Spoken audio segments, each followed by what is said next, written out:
Paper है, फटाफट देख लीजिए किस टाइप से क्वेश्चन पेपर हमारे एग्जाम में देखने को मिलेगा। देखिए यहाँ पर निर्देश लिखा है, पहला नंबर यही कह रहा है कि सभी प्रश्न हल करना अनिवार्य है। दूसरा नंबर कह रहा है कि प्रश्न क्रमांक 1 से 5 तक आपको वस्तुनिष्ठ प्रश्न देखने को मिलेगा। और ये मैं तीसरे नंबर की बात करूँ तो तीसरा नंबर कह रहा है कि प्रश्न क्रमांक 6 से 23 तक सभी प्रश्नों में एक आंतरिक विकल्प दिया गया है, ठीक है। चौथे नंबर की बात करूं तो प्रश्न क्रमांक 6 से 15 तक जितने भी क्वेश्चन है सभी 2 अंक के रहने वाले हैं और इसका शब्द सीमा लगभग 30 शब्दों में लिख करके आपको कंप्लीट करना है। आगे चलते 5वां नंबर, तो प्रश्न क्रमांक 16 से 19 तक प्रत्येक के लिए आपको 3 अंक मिलेंगे और सभी का आंसर लगभग 75 वर्ड्स में लिख करके कंप्लीट करना है। आगे चलते हैं नेक्स्ट इंस्ट्रक्शन, तो नेक्स्ट नंबर कह रहा है कि 20 से लेकर 23 तक जितने भी क्वेश्चन है सभी के लिए आपको 4 अंक निर्धारित किए गए हैं, उसके लिए आपको 120 शब्दों में लिख करके कंप्लीट करना है। चलिए तो आगे चलते हैं स्टूडेंट्स, देख लेते हैं एक और इंस्ट्रक्शन जो बचा है। एक और नंबर कह रहा है कि प्रत्येक प्रश्न के लिए आवंटित अंक उसके सम्मुख अंकित, मतलब कौन सा क्वेश्चन कितने नंबर होगा उसके सामने बताया गया है। चलिए सीधे हम जंप करके चलते हैं क्वेश्चंस तरफ, देख लेते हैं किस टाइप से क्वेश्चन हमारे एग्जाम में देखने को मिलने वाले हैं। देखो यदि मैं पहले प्रश्न की बात करूं तो पहला नंबर यही कह रहा है कि सही विकल्प चुन करके लिखिए। इसमें पहला नंबर कह रहा है जनांकीय शब्द का प्रयोग सबसे पहले जिस लेखक द्वारा किया गया था उसका नाम क्या है, तो इसका सही आंसर हो जाएगा स्टूडेंट्स ऑप्शन नंबर सी, अर्थात गुटला, इट इज करेक्ट आंसर। आगे चलते हैं क्वेश्चन नंबर सेकंड की तरफ। भारत की जनसंख्या विश्व की जनसंख्या का कितने परसेंटेज है, तो इसका सही आंसर हो जाएगा ऑप्शन नंबर बी, अर्थात 17.5% है। आगे चलते हैं स्टूडेंट्स नेक्स्ट क्वेश्चन की तरफ, देख लेते हैं और किस टाइप से क्वेश्चन डिजाइन हो रहे हैं। देखिए ये क्वेश्चन मैं रिपीट कर दिया हूँ, थर्ड क्वेश्चन देख लेते हैं, ठीक है। ये थर्ड क्वेश्चन कहता है कास्ट इन इंडिया पुस्तक के लेखक का नाम क्या है, और ये रही इसके ऑप्शंस, तो इसका सही आंसर हो जाएगा ऑप्शन नंबर 4, अर्थात max weber is correct answer. ये है कास्ट इंडिया पुस्तक के लेखक। चलिए स्टूडेंट्स आगे चलते हैं नेक्स्ट क्वेश्चन की तरफ। हमारा चौथा नंबर कहता है भारत में सांस्कृतिक विविधता का आधार क्या है, तो इसका सही आंसर हो जाएगा स्टूडेंट्स ऑप्शन नंबर बी, अर्थात भाषाएं इज करेक्ट आंसर। चलिए आगे चलते हैं नेक्स्ट क्वेश्चन की तरफ, हम अपना नेक्स्ट क्वेश्चन देख लेते हैं। भारत में संस्कृत विविधता का आधार क्या है, अगेन रिपीट किया हूँ उस क्वेश्चन को, तो इसका सही आंसर क्या हो जाएगा, भाषा भी है, धर्म भी है, जाति भी है, ठीक है। तो इसका सही आंसर हो जाएगा स्टूडेंट्स उपरोक्त सभी, ठीक है। यहाँ पे क्षमा करें मैं भाषा बोल दिया क्योंकि यहाँ पे विभिन्न धर्म के लोग तो रहते हैं भारत देश में, हिंदू मुस्लिम सिख ईसाई, ठीक है। भाषाएं तो संविधान में तो 22 भाषा को मान्यता प्राप्त है और जातियाँ इतनी हैं, भारी पड़ी हैं जातियाँ, है ना, तो इसका सही आंसर हो जाएगा उपरोक्त सभी। चलिए आगे चलते हैं नेक्स्ट क्वेश्चन। नेक्स्ट क्वेश्चन कहता है 5वां नंबर, औद्योगिकरण से क्या आशय है, तो इसका सही आंसर हो जाएगा स्टूडेंट्स ऑप्शन नंबर बी, अर्थात उत्पादन के क्षेत्र में मशीनीकृत यंत्रों तथा ऊर्जा का अधिक प्रयोग, इसे ही हम कहते हैं औद्योगिकृत। चलिए आगे चलते हैं नेक्स्ट क्वेश्चन, क्वेश्चन नंबर 6वां, जनसंचार माध्यम है, जनसंचार किसका माध्यम है, कैसा माध्यम है, तो विद्युतीय संचार का माध्यम है। और देखिए इसके आंसर्स भी नीचे मेंशन है, आप चाहो तो यहाँ से रिमैच कर सकते हो, ठीक है। चलिए आगे चलते हैं नेक्स्ट क्वेश्चन, जो हमारा प्रश्न नंबर दूसरा कहता है रिक्त स्थान की पूर्ति कीजिए। चलिए देख लेते हैं क्या है क्वेश्चन और क्या है उसका सही आंसर। ये देखो भाई, आपका पहला प्रश्न यहाँ पर मेंशन जिसमें बोला गया है आदर्श जनसंख्या सिद्धांत को डैश डैश डैश भी कहते हैं, क्या कहते हैं ये चीज़ आपको बताना है, तो इसका सही आंसर हो जाएगा स्टूडेंट, मैं लिख देता हूँ यहाँ पे मालथस सिद्धांत, ठीक है। ये इसका सही आंसर होगा, बाकी टेंशन मतलब मैं लिखित भी दे दूंगा आपको। सेकंड नंबर कहता है भारतीय सांस्कृतिक दृष्टि से डैश डैश डैश, तो भारतीय संस्कृति दृष्टि विविधतापूर्ण है, ठीक है। हमारे भारत देश की जो संस्कृति है वो विविधतापूर्ण है। विविधता मतलब हर 10 कदम में जाओगे तो कल्चर बदलता है, लोगों का बोलने का तरीका बदलता है, खान पान बदल जाता है, रहन सहन बदल जाता है ना, इसे हम कहते हैं विविधताएं। चलो थर्ड नंबर देख लेते हैं, व्यक्ति के प्राथमिक सामाजिकरण का प्रमुख सिद्धांत है, तो इसका सही आंसर हो जाएगा परिवार, ठीक है। आगे चलते हैं फोर्थ नंबर, एक स्तर पर एक देश के द्वारा दूसरे देश पर शासन कहा जाता है, तो इसे हम कहते हैं उपनिवेश, क्या कहते हैं, उपनिवेश। आगे चलते हैं फिफ्थ नंबर, संस्कृतिकरण की अवधारणा किसने दी थी, तो इसका सही आंसर हो जाएगा M.N. श्रीनिवास, किसने, M.N. श्रीनिवास ने दिया था, ठीक, श्रीनिवास ने दी थी। आगे चलते हैं नेक्स्ट क्वेश्चन, औद्योगिकरण से एक विस्तृत होता है, क्या होता है औद्योगिकरण से, तो श्रम विभाजन होता है, ठीक है। आगे चलते हैं नेक्स्ट क्वेश्चन, जनसंचार के साधन मुख्यतः प्रकार के होते हैं, जनसंचार के साधन मुख्यतः 3 प्रकार के होते हैं। चलिए स्टूडेंट्स आगे चलते हैं क्वेश्चन नंबर 3 की तरफ, देख लेते हैं किस टाइप से पूछा गया है। देखिए यहाँ पर इसका आंसर भी मेंशन है, आप चाहो तो स्क्रीनशॉट ले सकते हो, वही आंसर मैं बताया हूँ जो यहाँ पर मेंशन है, ठीक है, और रिमैच कर सकते हो एक बार। चलिए आगे चलते हैं नेक्स्ट क्वेश्चन थर्ड नंबर देख लेते हैं। थर्ड नंबर में सही जोड़ी पूछा गया और इसका आंसर भी यहाँ पर मेंशन है, तो फटाफट एक नज़र देख लेते हैं। ठीक है, स्क्रीनशॉट प्लीज़ ले लीजिए। देखिए सही जोड़ी, पहला नंबर कहता है जनांकीय समुदाय, तो इसका सही आंसर होगा ऑप्शन नंबर डी, अर्थात जनसंख्या का आकार व घनत्व, तो ये सही आंसर होगा।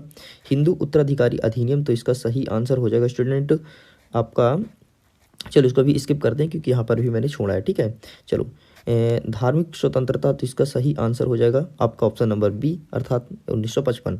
ठीक है, दयानंद सरस्वती, तो दयानंद सरस्वती का सही आंसर हो जाएगा ऑप्शन नंबर ए, अर्थात आर्य समाज की इन्होंने स्थापना की थी। ठीक है, पहला गैर सरकारी चैनल, तो इसका सही आंसर हो जाएगा GTV। और अंतिम नंबर है हमारा जो नक्सली आंदोलन, तो इसका सही आंसर हो जाएगा पश्चिम बंगाल। अब जनांकी समुदाय का हो जाएगा 1956। ठीक है स्टूडेंट्स, चलिए आगे चलते हैं नेक्स्ट क्वेश्चन, जिसमें बोला गया है एक शब्द और एक वाक्य में उत्तर दीजिए। चलो देख लेते हैं भाई किस टाइप से प्रश्न डिजाइन किया गया है। पहला नंबर कहता है जनसांख्यिकीय का सर्वाधिक प्रसिद्ध सिद्धांत किस राजनीतिक अर्थशास्त्री के, ठीक मतलब किस राजनीतिक अर्थशास्त्री ने दिया था, तो इसका सही आंसर हो जाएगा थॉमस रॉबर्ट माथसन। ठीक है, इसका मैं लिख के दे दूंगा, टेंशन मत लेना। सेकंड नंबर देख लेते हैं जाति व्यवस्था का सबसे कठोर नियम कौन सा है और किस नाम से जुड़ा है, तो इसका सही आंसर हो जाएगा अंतर विवाह है। ठीक है, थर्ड नंबर देख लेते हैं राष्ट्रीय एकता का सर्वप्रमुख बाधक तत्व क्या है, तो इसका सही आंसर हो जाएगा स्टूडेंट्स भाषावाद व क्षेत्रवाद। यदि मैं फोर्थ नंबर की बात करूं औद्योगिक क्रांति सर्वप्रथम किस देश में हुई थी, तो इसका सही आंसर हो जाएगा इंग्लैंड में। फिफ्थ नंबर की बात करूं आधुनिकीकरण किस प्रकार की प्रक्रिया है, तो आधुनिकीकरण एक जटिल और एक दीर्घकालिक प्रक्रिया है। ठीक है, आधुनिकीकरण बहुत लंबे समय तक चलता है और बहुत कठिन होता है बदलना किसी भी चीज़ को। चलो छठा नंबर देख लेते हैं भारत प्रथम आधुनिक उद्योग क्या थे, तो भारत के प्रथम आधुनिक उद्योग जैसे रुई हो गया, जूट हो गया और कोयला खदान और रेलवे, ये सब भारत के प्रथम आधुनिक उद्योग थे। ठीक है, आगे देख लेते हैं नेक्स्ट क्वेश्चन भारत में रेडियो प्रसारण सबसे पहले कब और कहाँ हुआ था, तो भारत में रेडियो सबसे पहले 1920 में कोलकाता में हुआ था इसका प्रसारण। ठीक है, चलो आगे चलते हैं, देख लेते हैं फटाफट क्या है इसका सही आंसर, तो देख लीजिए यहाँ पर आंसर्स मेंशन है, आप चाहो तो इसका स्क्रीनशॉट ले सकते हो। ठीक है, ये चलिए अब देख लेते हैं सत्य और असत्य क्या है सही आंसर। सत्य सत्य में पहले नंबर की बात करूं तो भारत की जीवन प्रत्याशा विगत वर्ष में घटी है, तो ये बिल्कुल असत्य हो जाएगा। यहाँ पर दूसरा नंबर कहता है सामाजिकरण की प्रक्रिया काफ़ी लंबी एवं विस्तृत होती है, तो ये बिल्कुल सत्य हो जाएगा। यहीं पर मैं तीसरे नंबर की बात करता हूँ तो पश्चिमीकरण एक तटस्थ प्रक्रिया है, ये बिल्कुल सत्य हो जाएगा। यहीं पर मैं नेक्स्ट नंबर की बात करता हूँ समाजशास्त्री के अनुसार औद्योगिकरण केवल सकारात्मक होता है, तो ये बिल्कुल असत्य हो जाएगा। आगे देख लेते हैं नेक्स्ट पांचवा नंबर भूमंडलीकृत एक आर्थिक प्रक्रिया है, सामाजिक या सांस्कृतिक प्रक्रिया नहीं है, तो ये बिल्कुल असत्य हो जाएगा। और यहीं पर मैं अंतिम प्रश्न की बात करूं भारत में श्रमिक आंदोलन सन 1947 के बाद शुरू हुआ, तो ये बिल्कुल सत्य हो जाएगा। ठीक है, और ये देखिए इसके आंसर यहाँ पर मेंशन है। चलिए भाई अब हमारा होता है प्रश्न उत्तर स्टार्ट। ठीक है, फटाफट देख लीजिए जितने भी क्वेश्चन है इसका आंसर रट लीजिए क्योंकि मेरे पास अभी कोई सोल्यूशन नहीं है। ठीक है, और सोल्यूशन आप ही बना सकते हैं, तो प्लीज़ आप रटिए और मुझे टैग कीजिए तो मैं सामने प्रेजेंट भी कर सकता हूँ, इतना मदद कर दूंगा, सभी छात्रों का हेल्प हो जाएगा। ठीक है, चलिए भाई छठवां नंबर देख लो भारत की सामाजिक जनसांख्यिकी से क्या आस है और इसके अथवा में पूछा गया है प्रतिस्थापन स्तर किसे कहते हैं।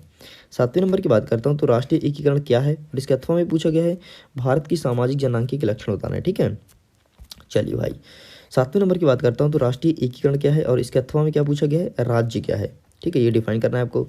आठवें नंबर की बात करता हूँ तो सत्तावादी राज्य का क्या अर्थ है और इसके अथवा में पूछा गया है प्रदत्त पहचान से आप क्या समझते हैं। ठीक है, नौवें नंबर की बात करता हूँ तो उपनिवेशवाद किसे कहते हैं और इसके अथवा में पूछा गया है चाय बागानों में श्रमिकों की नियुक्ति कैसे की जाती थी। यहीं पर मैं 10वें नंबर की बात करता हूँ तो संस्कृति क्या है और इसके अथवा में पूछा गया है प्रभु जाति किसे कहते हैं। ठीक है, चलिए स्टूडेंट्स स्क्रॉल करते हैं नेक्स्ट क्वेश्चन की तरफ चलते हैं। 11वां नंबर कहता है औद्योगिकरण किसे कहते हैं और इसके अथवा में पूछा गया है औद्योगिक समाज की किन्हीं दो विशेषताओं को बताना है आपको। आगे चलते हैं 12वां नंबर हड़ताल तथा तालाबंदी से क्या आशय है और इसके अथवा में पूछा गया है कॉल सेंटर से आप क्या समझते हैं। ठीक है, सिंपल सा क्वेश्चन है, ज़्यादा कुछ कठिन नहीं है, बहुत ही अच्छा प्रश्न पूछा गया कॉल सेंटर क्या है। 13वां नंबर की बात करता हूँ तो जनसंपर्क की दो विशेषताएं लिखना है और इसके अथवा में पूछा गया है मनोरंजन क्रांति क्या है। यदि मैं 14 नंबर की बात करता हूँ तो आंदोलन से क्या तात्पर्य है और इसके अथवा में पूछा गया है समाज कल्याण एवं समाज सुधार में अंतर बताइए। 15वें नंबर की बात करता हूँ तो सभी आंदोलन कुछ प्रबुद्ध व्यक्तियों के नेतृत्व में ही चलते हैं, स्पष्ट कीजिए और इसके अथवा में पूछा गया है चिपको आंदोलन क्या है। 16वें नंबर की मैं बात करता हूँ तो सामाजिक एकता के बाधक कैसे हैं, ठीक है, सामाजिक एकता में बाधक कैसे होते हैं ये बताना है। और इसके अथवा में पूछा गया है जाति प्रथा के लाभों का वर्णन कीजिए कोई 3। 17 नंबर की बात करता हूँ तो सामाजिक संरचना किसे कहते हैं ये पूछा गया है, ठीक है। आगे स्क्रॉल करते हैं और इसके अथवा का देख लेते हैं। अथवा में पूछा गया है ये औद्योगिकरण में आवास समस्या उत्पन्न कैसे होती है सिद्ध कीजिए।